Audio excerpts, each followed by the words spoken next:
Goeiemôre Radio Fynbos luisteraars.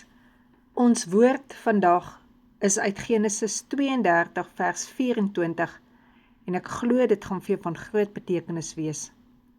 Maar Jakob het alleen agtergebly en 'n man het met hom geworstel tot dagbreek. Alleen agtergebly. Hoeveel emosie kan daardie woord alleen nie vir ons bring nie? Vir sommige beteken alleen om ook eensaam te wees, om te rou, in verdriet te wees. Vir ander beteken hierdie woord alleen nie eensaamheid nie, maar rus en stilte. Om alleen te wees sonder God is werklik 'n aaklige woord, maar om alleen saam met hom te wees is om hemel te smaak. En hoe meer ons tye met hom alleen deurbring, hoe groter geloofsreëse sal dit van ons maak. Jesus het vir ons die voorbeeld gestel, hoe hy vroegmôre al na die Olyfberg toe opgegaan het. En die woord sê vir ons ook hoe hy gebid het, met 'n harde geroep en met trane. En ek glo ook dit is hoekom hy soveel keer van daardie berg kon afgekom het, en net met 'n woord genesing kon spreek, en die bose kon gebind het en self uitgedryf het, wonderwerke kon gedoen het. Want in daardie alleentyd op die Olyfberg kon hy gesien het wat die Vader doen, om dit net so te gaan doen. Die woord sê ook vir ons van die alleentyd, hoeveel salwing daar is, in Matteus 6 vers 6. Wanneer jy bid, gaan in jou binnekamer, sluit jou deur en bid jou Vader wat in die verborgene is. En jou Vader wat in die verborgene sien, sal jou in die openbaar vergelde. Daardie alleentyd, wat jy jou hart oopmaak vir Vader, en alles uitpak vir hom, soos op 'n groot tafel. Dit is ook dan die tyd, wanneer hy vir jou die tafel sal dek, teenoor jou teestanders. Gaan kyk maar in God se woord, hoe groot goed plaasgevind het, wanneer Elia alleen was met God, in tye waar Jakob met die Here geworstel het. Daar was sy naam, wat Jakob bedrieër beteken het, verander het, na prins van Israel toe. Daar waar Josua alleen was met die Here, waar hy voorberei was, om dan die Israeliete die beloofde land in te lei.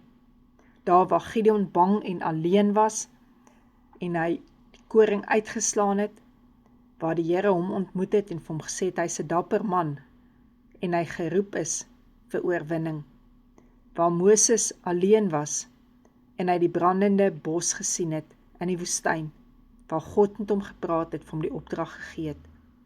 Waar Kornelius alleen was, toe hy gebid het, en die Here vir hom gewys het, dat hy vir Petrus na hom toe sal stuur.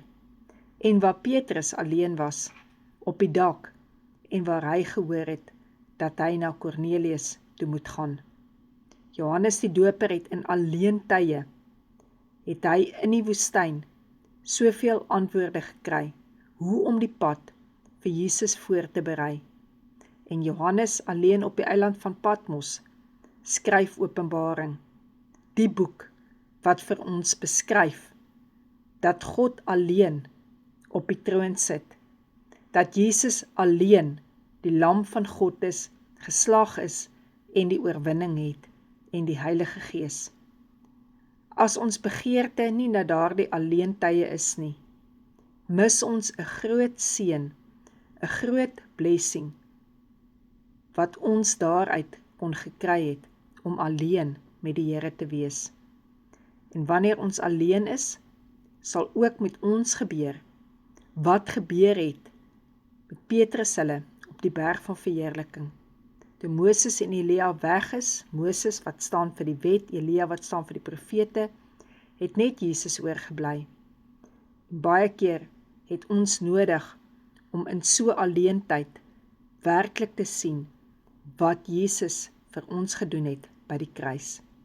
Alleen het hy aan daardie kruis gehang, sodat ek jou die versekering kan gee vanoggend. Al was dit net vir jou gewees, het hy dit nog steeds gedoen. Gaan in jou binnekamer in en sluit jou deur waar jy alleen is. Gebruik communion, die bloed van Jesus, die liggaam van Jesus, en kom by daardie plek uit, waar jy vergifnis kan vra vir jou sondes, wat jy en jy alleen weet, wat jy voor die Here doen, en dat jy voor hom alleen kan kom, met daardie stryd. Jy weet nie hoe om te vergewe nie, maar jy weet jy moet. Dat jy hom die alleen geneesheer ook van jou lewe kan maak, in jou gees, in jou siel en jou liggaam, waar daar wonde is, waar jy genesing nodig het.